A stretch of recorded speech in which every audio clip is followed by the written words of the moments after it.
মহান আল্লাহ তাআলা আমাদেরকে এমন এক সময়ে তার ঘরে এসে পবিত্র কালামুল্লাহ থেকে আলোচনা করার জন্য তৌফিক দিয়েছেন, যেই সময়ে আমাদের মতোই অনেক ভাইরা, অনেক দিনী বোনেরা যারা নামাজের জন্য, যাদের নামাজের জন্য জামা নেই, যাদের নামাজের জন্য মসজিদ নেই, যারা আবদ্ধ হয়ে বাড়িতে, বাড়ির ছাদে অথবা পানিতে, রাতভর পানিতেই তাদের রাতের সময়গুলো অতিবাহিত হয়ে যাচ্ছে।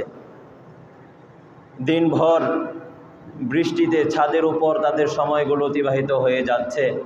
ঠিক এমন এক করুণ মুহূর্তেও মহান আল্লাহ তাআলা আপনাকে আমাকে নামাজের জন্য তৌফিক দিলেন। ওই সকল ভাইদের জন্য দোয়া করার জন্য, সাহায্য সহযোগিতা করার জন্য, এই মর্মে হাদিস শ্রবণ করার জন্য, কোরআন শ্রবণ করার জন্য তৌফিক দিয়েছেন। এই জন্য ভাই আরেকবার শুকরিয়া আদায় করছি, আলহামদুলিল্লাহ।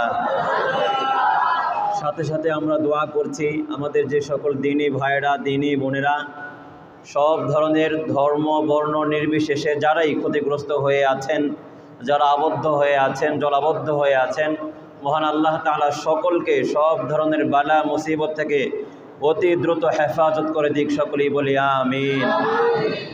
আজকে আপনাদের সম্মুখে পবিত্র কুরআনুল কারীমের মাঝে আমাদের নবী, বিশ্বনবী জনাবে রাসূল আরবি সাল্লাল্লাহু আলাইহি ওয়াসাল্লামের নামে সূরা মুহাম্মদ এর আয়াত থেকে একটি আয়াত তেলাওয়াত করেছি। সূরা মুহাম্মদ আমাদের নবীজির নামে নামকরণ করা হয়েছে।